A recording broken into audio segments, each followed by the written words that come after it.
good, Commanders fans, and happy Victory Monday. This is the first studs and duds of the season. It's really just studs and studs for the most part. Nobody really had a poor performance for the most part. It's kind of like nitpicking things if you really want to look at duds. And then I also want to talk about how Adam Peters may have already. I know it's week one. You don't want to overreact. I get it. I understand. And it's the Giants, one of the worst football teams in the NFL. Russell Wilson is going to be benched by like week 5, maybe even earlier than that. Brian Dable may not make it to week 8. We'll see. I think they're going to start at 0-5 like I predicted anyway. It's going to be similar to the Jay Gruden, Case Keenum, rest in peace, Dwayne Haskins season, and Colt McCoy, like where they have that quarterback carousel. But they're just going to move on to Jackson Dart sooner than later, I feel like. But my point is that Adam Peters kind of shut up the naysayers or prove the doubters wrong with some of his offseason moves. Like, and I'm not gonna lie to you, I'm not gonna say I was a doubter, but I was skeptical. I wasn't the biggest fan of the Debo trade. I know you guys remember my video when I put it out. Trading the 5th round pick, which is basically nothing, or it's not much, but there were some other receivers that I thought were available that I thought we should have went after. Instead. And I just didn't like his play style. I wanted more of a natural route runner instead of, the easy stereotype on Debo's game, which is a gadget guy, or the basically, I'll just say stereotype for now. I'm trying to figure out the other word, or like not the lazy take, but just like the stigma on his game that he's just a gadget guy, that he's a wide back, and that he can't run routes or get separation, which he did get some separation. He forced a pass interference on one guy yesterday as well. He was wide open where it was a drop, but Jaden threw out a little too far. He still should have came down with it, but there was a couple routes that he ran really, really well and moved the chains for sure, and had 77 receiving yards. Like, he, out of all the receivers in the NFL right now for week 1, he's the 17th ranked receiver for receiving yards so far. Zay Flowers had 143 last night, which was crazy. Puka Nacua had 130 yesterday, which is insane. Jackson Smith and Jigba had 124. But Debo ranked 17th, which is top 20 off of just 1 week, and he had a darn good game. And total yards, he had like 91 total yards and a touchdown. So he had a darn good week. He was our leading receiver yesterday for sure. And, Terry didn't have his best game. It's not his fault. But Debo looks the part, man. All the people calling him fat, slow. The video that was put out in training camp saying he's overweight. The picture at the Super Bowl where he had the Eagles jersey on, where he had a gut and a belly, where he looked like James Harden. He looked like Luka Doncic. He looked like all the pudgy, doughy type of players that I talked about, where I just feel like, Debo's never going to have that build where he looks like, yoked up and strong. Like, he's always going to have, he still looks strong, but he's always going to have that doughy type of build like Luka has. James Harden just has that doughy type. Charles Barkley back in the day just had that doughy look to him. Jabari Parker just always had that doughy look to him. Carmelo Anthony always had that doughy look to him. He never looked like ripped up. And that's just kind of how Debo's body is. But it works for him because he breaks tackles and he bounces off of guys. And he's Deboing guys from the movie Friday out there, just strong-arming people. And that's what he did against the Giants yesterday. So I'm not going to say I ate crow, but a lot of people who doubted the move and joked Debo over the offseason, talking about he's fat, he's overweight, and all this stuff, he's proven the naysayers wrong already, and I love that with a passion. And he had a great training camp. Him and Jaden had a great connection. When I went on July 29th, he beat somebody down the field. He beat a lot of people down the field in practice, I think in the joint practice as well. He beat somebody down the field. He had a great run, the jet sweep against the Bengals in the preseason. So, great acquisition. But the other guy who had a lot of doubters, and I get it, it's only one game. Don't want to overreact. I get it, guys. So I know somebody's going to comment that for sure. A couple people are going to comment this, but I get it.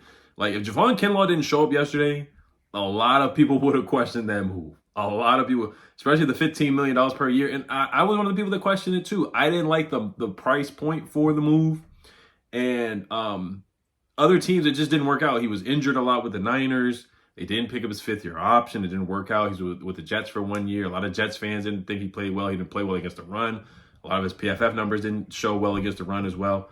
But yesterday, he had an 86.9 run defensive effectiveness grade, played 67% of the snaps, had 4 tackles, 2 stops, 2 tackles for loss, 2 pressures, 1 quarterback hit, and he had a hurry. And he had a really nice hit on Russell Wilson as well. I don't know who had the hit on Russell Wilson where he just looked laid out and just had his arm back, like he didn't want to play football anymore.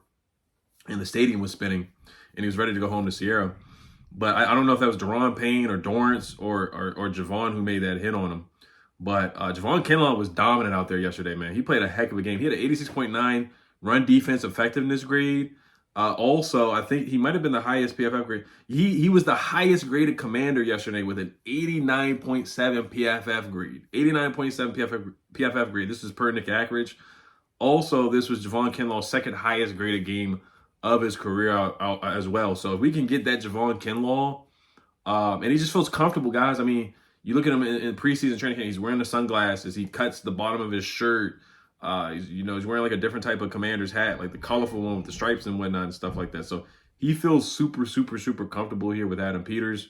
And that elephant end role, Javon Kinlaw, I think he's found a home, man. Now, Pro Bowl, we'll see. It doesn't really matter. But him and Daron Payne, they look like they have really good chemistry already. I love that for those guys. So I do want to get a quick word from today's sponsor, Sleeper. Then we'll get back to the video.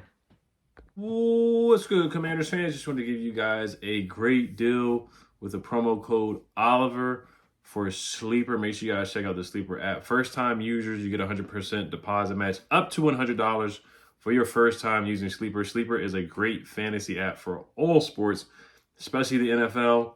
For more or less on player projections, you pick the more or less on the projections like Terry McLaurin. Receptions, you can pick the more on that for 4.5 receptions on Sunday against the Giants. I'm taking more on that. And they also have great deals. Joe Burrow, Pat Mahomes, they have free squares, more than half a passer. They're going to step on the field and get that. So make sure you guys check out Sleeper. Also on Sleeper, you have a chance to 1,000 times your cash on daily fantasy football on Sleeper.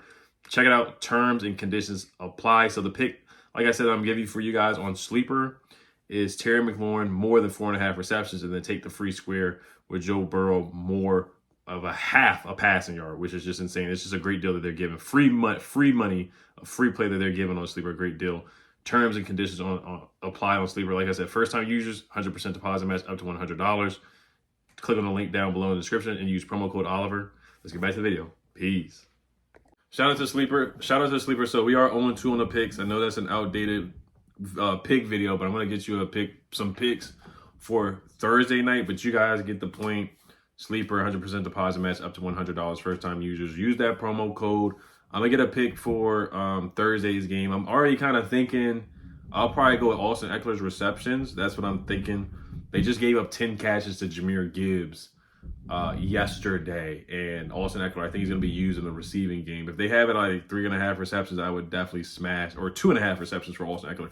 I would smash the more on that. That's probably going to be my pick for the Packers game on Thursday night. But also Will Harris, him too. A lot of people were not iffy on that acquisition, but he had an 84.1 PFF grade. Eddie Goldman, who retired and came back, he had an 84.0. Jaden Daniels, even though he didn't have his best game, he had an 83.9, which is really, really high. I'm a little surprised. Only reason I'm going to say I'm a little surprised is because he overthrew Debo. He overthrew Terry one time. He threw behind Zach Ertz, where Zach Ertz had the drop. But I know PFF is going to put the drop on Zach Ertz, where Zach Ertz should have caught it. But there were a couple times, and then the drop from Terry, it wasn't a drop. The challenge where that was a catch. So the refs were a dud, in my opinion. He did underthrow it a little bit. So Jaden was off to me, but even in off, Jaden is still a top 10 quarterback. He's still better than majority of the quarterbacks in the NFL, but he just cannot be off like that against the Packers on Thursday night, because we're not going to win if he misses a throw like that to Terry and throws behind Terry again and then throws behind Zach Ertz. Then we can still win the game, but it is going to be a lot tougher, obviously. JCM had a 79.3 for his rookie debut. Those are some of the PFF numbers I have. Daron Payne had a 77.1. He played a darn good game. He had a sack as well. He was providing constant pressure. And then a lot of people were doubting Joe Witt Jr. As well, man. There's some numbers on this defense, too, as far as like pressure. So this is from Ryan Fowler. He said Washington generated 22 pressures on 45 Giants dropbacks today. Or yesterday, 5 more than Joe Witt Jr.'s defense recorded in any game last year. So Dorrance Armstrong led the group with 9 pressures, tying a career high. Dorrance Armstrong leads the NFL with pressures right now. 9 pressures. He leads the NFL with pressures already. Johnny Newton had 5 pressures yesterday. I didn't see him a lot out there, but he had 5 pressures, which is really, really good. A lot of people had kind of, putting him on the hot seat for this year, but Johnny Newton had 5 pressures, which is really good. Really impressed again with Will Harris. Impressed with Nick Bellore on special teams. The whole offensive line, for the most part, did a good job. The D-line was dominant. The Giants only gained 231 total yards. The Commanders went for 220 yards on the ground alone as well. Our rushing yards, we did a great job. So, I mean, it's just overall a darn good job. Josh Connolly was a little up and down. Not going to call him a dud. But let me see where he ranked to his PFF. He had an 81.3 pass pro effectiveness grade. He did have a penalty. He did give up a sack. He gave up only one pressure per Ryan Fowler and one sack. 0 quarterback hits were allowed per Ryan Fowler, even though he did give up a sack. He had an 81.3 pass pro effectiveness grade. He did kind of lose some matchups against Brian Burns. He did lose a matchup against Kayvon Thibodeau. But like I said, the pass rush to me, I'm not going to say it doesn't matter, but I'm just not phased. I said this yesterday. I'm not phased when people say, oh, this pass rush we're going against is so crazy because Jaden can just evade the rush. Cliff Kingsbury can dial stuff up. So when people bring up a dominant pass rush, you saw what we did against Trey Henderson and Myles Garrett, TJ Watt. There's just so many good pass rushers that we went against yesterday that we neutralized, and they were radio silent. Kayvon Thibodeau last year, 0 sacks, 0 pressures. Dexter Lawrence, again, radio silent against Tyler Biadasz. Tyler Biadasz now is undefeated. He still is undefeated against Dexter Lawrence and the Giants. He has never lost. Jaden Daniels has never lost to the Giants. So when you bring up the Giants pass rush, I'm just not phased whatsoever. I'm just not.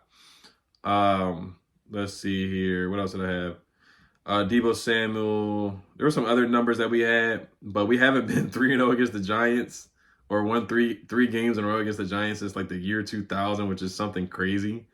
We haven't won 3 consecutive games against the New York Giants, which is the first time we have done so since 1999 and 2000. Washington has won their first home game against the NFC East in consecutive seasons, which is the first time doing so since 2020, 2021. Dan Quinn has won his first 2 home openers as head coach of the Washington Commanders. He joins Joe Gibbs, Mike Shanahan, George Allen, Steve Spurrier, and Jim Zorn as well to do that. This is from Washington_PR on Twitter. This is the first time Washington has not allowed a touchdown at home against the New York Giants since the year 2000. So just a lot of good things that happened yesterday. Once again, I know it's against a bad team, but an NFC East win is an NFC East win. Those are hard to come by. I've seen this team go 1-5 in the division, 2-4, 0-6. So any NFC East win, obviously, of course, you got to cherish it, and you know, we got to move forward to Thursday, of course. But dominating the Giants, I think the pendulum has swung. You know, where the Giants dominated us, this is our time to dominate the Giants. I think we're going to beat them for we're probably going to go, we're either going to sweep them the next 4 years or go 1-1. There's no more us getting swept by the Giants like Ron Rivera would keep getting swept by the Giants. We would be the better team and always find ways to lose to Daniel Jones and the Giants. It's just not going to happen anymore with Jaden Daniels at the helm and Dan Quinn and Cliff and those guys. And Adam Peters is our GM. It's just not going to happen anymore. And I love that with a passion. All right, so studs and duds. Let's wrap it up here with studs and duds. I guess the only dud was the clock management at the end of the game, at the end of the first half. Not spiking the ball or doing the quarterback draw, whatever run design play it was with Jaden, or Jaden just scrambled. You know, just the time management. It was not bad. Like I said, the Jay Gruden, Kirk Cousins situation against the Eagles back in 2018 or 19, whenever that was, when we beat the Eagles in Philly. It was not that bad, I'll say that. But the fact that we didn't get a field goal off, it just can't. That stuff can't happen against the Packers. And always my keys to victory is clock management, time management, 2-minute warning. How do you handle a clock under 2 minutes? Those are always my keys to victory for Dan Quinn and this coaching staff. Cliff is involved in that too. Jaden Daniels, of course, is involved in that as well. The other dud was not having any timeouts left with 8 minutes to go in the game. I just think that's inexcusable. That's unacceptable. You look at the Ravens game last night, the Bills had all 3 timeouts, right? So when they got that stop, and we were winning the game, so it's different. I get it. We were controlling the game. The Bills were down and they needed their timeouts. Not like we really needed our timeouts, but I just don't like the fact that we didn't have any timeouts left with 8 minutes left in the game. To be fair to Dan Quinn, we did challenge a play and we lost a challenge that I think we should have won. But I just don't think you should have 0 timeouts with 8 minutes left. I just think that's inexcusable. Excuse me. By the coaching staff. So I'll give them a dud for that happening. But overall, the coaching staff was fine. Though they could have been a little bit better at times. But those are only duds. And then penalties, 12 penalties is inexcusable, unacceptable. Like, you're just not going to, you know, we have Super Bowl aspirations. You're not going to win a lot of games with 12 penalties. I get it. We're the more talented team. We have the better quarterback. But you just can't have 12 penalties. That's inexcusable and unacceptable. I do see some people calling Ben Sinnott a dud because he lost those reps against Abdul Carter in special teams. I'm not going to ding him too much for that. You know, I mean, that's the only time we really see him on the field. I just think, once again, he's not going to do much this year. Same thing with Luke McCaffrey. They're just not going to get the opportunities because Zach Ertz is going to get the majority of the snaps. Ben Sinnott, there's just not enough. There's just too many mouths to feed. And I think Ben Sinnott is the guy who's just going to miss out on the meal on dinner and lunch and breakfast for sure. Same thing with Luke McCaffrey. Like Kendrick Bourne, if I'm Kendrick Bourne, I'm not coming here. And I said that. Like, why would I come here when I see Terry, Debo, Noah getting a bunch of targets and then Jalen Lane getting that nice catch for 11 yards for a first down? There's just no room for me. And then you see Jawan Jennings got hurt, I believe. Why would I come here when I see the big three with Terry, Debo, and Noah getting targets? And then it's just not enough room. Just too many mouths to feed. And then Zach Ertz too is like a receiver. He's like another receiver for us. Really, he plays like a wide receiver. I mean, he's not running routes like a wide receiver, but you guys get the point. He gets a lot of targets. And then studs, of course. There's just so many guys I can name. Jaden, Terry. I mean, not Terry yesterday, but Debo, JCM. I thought McNichols had a couple good runs. Austin Eckler breaking ankles out there, juking guys in a phone booth. Love that with a passion. The whole defensive line. Who else? Frankie Louva's got to step up. He missed some tackles. Not going to call him a dud, but I want to see more from him. Will Harris, I talked about him already. Quan Martin should have had an interception. The penalty was a penalty, but I thought that was terrible. Trey Amos played well against Malik Neighbors. Malik Neighbors did have one catch on Trey Amos, if I'm not mistaken, but that was a nice play where he had a deflection and caused Malik Neighbors to not come down with the football. I thought Von Miller played well for the most part. Do want to see a little bit more from him, but I thought he played well. And the situational pass rushing.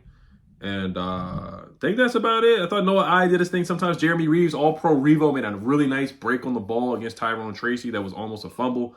Marshawn Lattimore crashed out only one time, and that's it. So I got to applaud him for that. The bar is a little low for him at this point. And that's really Luke McCaffrey had a nice return. I think his role for the team right now, his niche, he had a 36-yard return. His niche is not a receiver, but his niche is blocking for screens, blocking for jet sweeps and end arounds, and having a nice return. I think that's the best that you're going to get from Luke McCaffrey at this point. Like I said, the three receivers at the top of the totem pole, those guys are going to get the targets they're going to eat, and Zach Ertz is going to eat. There's just not a lot of room. Jalen Lane, okay, but Luke McCaffrey, I just don't see it. But if his role, as long as he has a role on the team and a niche, I'm fine with that. It's not third-round pick worthy, of course. Probably move on next year.